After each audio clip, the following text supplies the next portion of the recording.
Guys, langkah drastis Indonesia untuk menarik investasi dengan mengubah 79 undang-undang dalam satu langkah baru-baru ini menimbulkan pertanyaan apakah hal itu akan membuat Malaysia kurang tertarik di mata investor asing. Bagaimana videonya? Jom kita simak.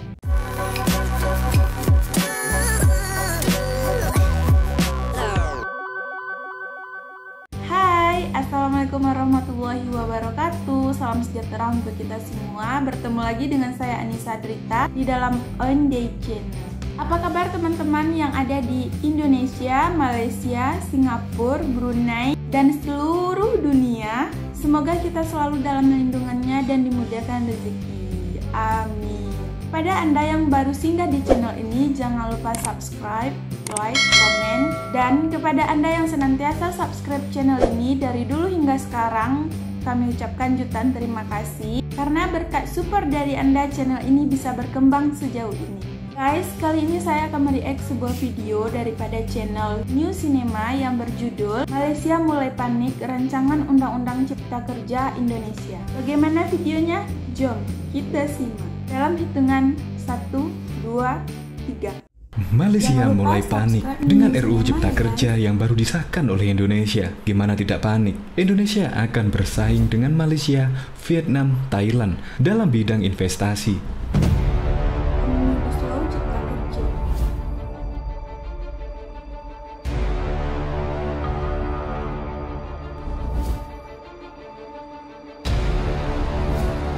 Benarkah Malaysia was-was terhadap Omnibus Law Indonesia?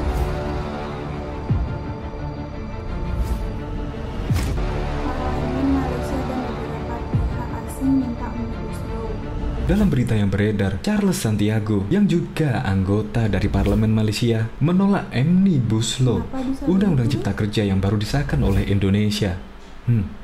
Kenapa ya Malaysia ikut campur dalam urusan hal rumah tangga di Indonesia? Padahal RUU Cipta Kerja ini membuat investasi masuk dan juga akan membuat lapangan kerja terbuka lebar. Dan ternyata Malaysia menolak RUU Cipta Kerja yang baru disahkan Indonesia. Kemungkinan panik bahwa investor-investor luar negeri akan pindah di Indonesia. Dan di sini juga disebutkan bahwa skor kemudahan investasi luar negeri yang paling pertama di negara ASEAN adalah Singapura, disusul Malaysia, Thailand, dan juga Vietnam.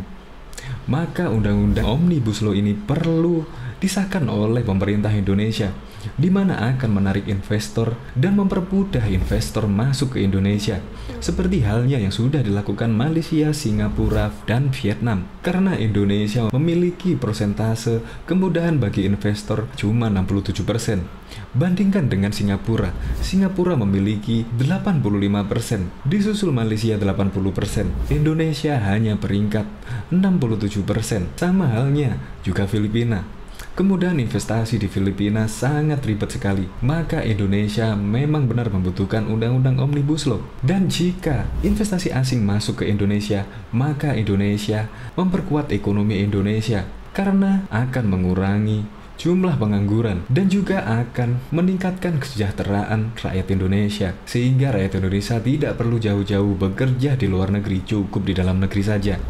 Semoga saja implementasi dari RUU Cipta Kerja Indonesia sesuai dengan rencana untuk membuka lapangan pekerjaan dan juga mempermudah investasi yang masuk di Indonesia. Untuk lebih lengkapnya simak berita berikut ini. Good News Indonesia. Belum menyaksikan video ini, pastikan bosku jangan lupa subscribe. Karena subscribe itu gratis plus bonus tonton video terbaru setiap harinya. Jangan lupa ya.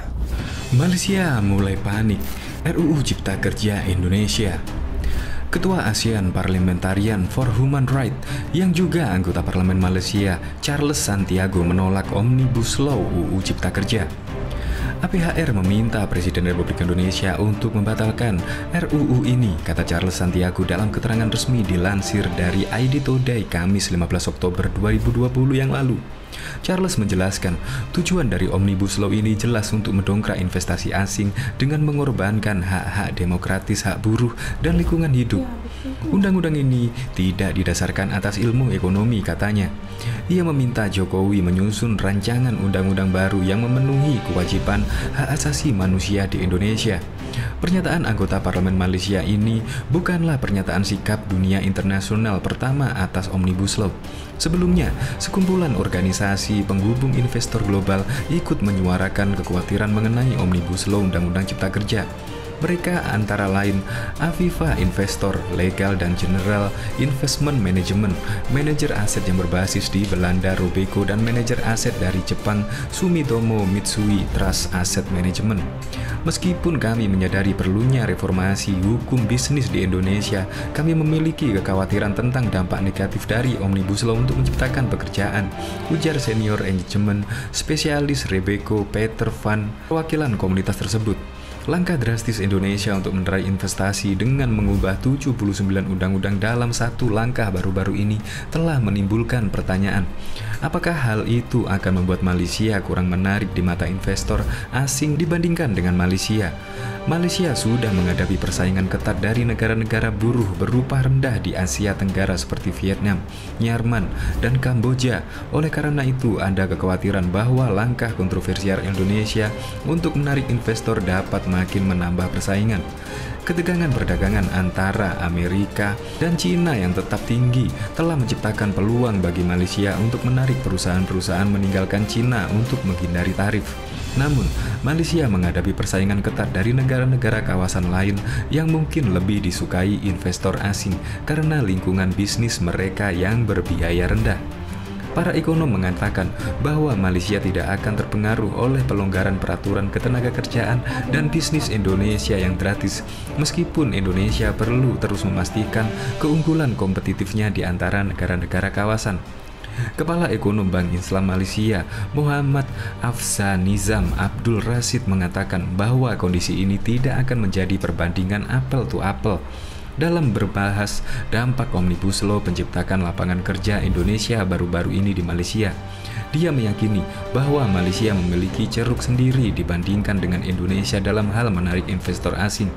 Kami memiliki infrastruktur yang cukup baik untuk memulai. Kami memiliki pasokan listrik yang handal, jalan beraspal lebar, dan jalan raya, pelabuhan, serta permintaan yang pro-bisnis. Selain itu, penanganan wabah pandemi oleh pemerintah bisa menjadi nilai tambah dari sisi investasi asing langsung atau FDI. Ujarnya seperti Testar.com Selasa 13 Oktober. Namun, Afzanizam dia mengingatkan agar Malaysia tidak boleh berpuas diri. Sementara reformasi ekonomi dan kelembagaan dan menekan waktu cukup lama untuk terwujud, penyederhanaan proses investasi, serta pengurusan perizinan yang tidak merepotkan bagi investor asing bisa menjadi keunggulan. Masyarakat yang fasih berbahasa Inggris, serta usaha kecil dan menengah yang mampu mendukung rantai pasokan lokal sehingga menjamin kelancaran proses produksi menjadi keunggulan lainnya bagi Malaysia. Ini akan menjadi keunggulan komparatif kami yang akan memisahkan dari kelompok lainnya, kata Afzanizam. Direktur Eksekutif Pusat Penelitian Sosial Ekonomi Lee Hangui mengatakan bahwa Malaysia jauh ke depan Indonesia dalam hal kemudahan berbisnis dan menjadi pertimbangan utama bagi investor ketika membuat keputusan investasi. Malaysia menduduki peringkat ke-12 di antara 190 ekonomi global dalam kemudahan berbisnis 2020 Bank Dunia, yang jauh lebih tinggi dari peringkat ke-73 di Indonesia, khususnya di bawah indeks dalam hal memulai usaha. Malaysia menduduki peringkat ke-126, sedangkan Indonesia di peringkat 140. Sementara untuk Global Competitiveness Index 2019, Malaysia menduduki peringkat ke-20 pasar tenaga kerja versus ke-85 untuk Indonesia, ujarnya. Lee tidak menampik bahwa Indonesia tampak lebih menarik bagi investor asing jika upah minimum dan tarif pajak perusahaan diperhitungkan. Upah minimum Malaysia berkisaran antara 255 US dan 278 US dibandingkan dengan Indonesia 250 US dan 269 US. Selain itu, menurut Lee, tarif pajak perusahaan Malaysia sebesar 24%, sedikit lebih tinggi dari 22% di Indonesia pada tahun 2020 sampai dengan 2021 dan 20% pada tahun 2022. Ketika ditanya apakah langkah Indonesia untuk melonggarkan peraturannya akan menarik investor yang ada di Malaysia untuk mengalihkan operasinya ke Indonesia. Lee mengatakan bahwa perubahan apapun yang dilakukan investor akan mencakup pertimbangan pada berbagai faktor ekonomi dan non-ekonomi, dan bukan hanya tingkat upah yang rendah saja.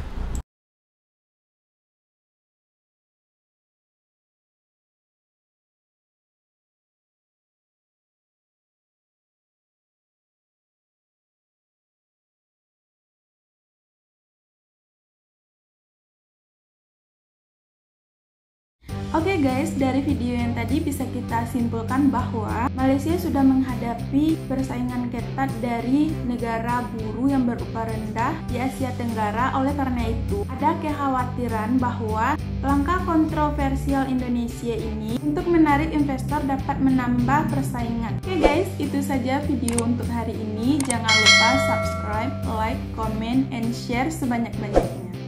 Saya Anissa Drita, wassalamualaikum.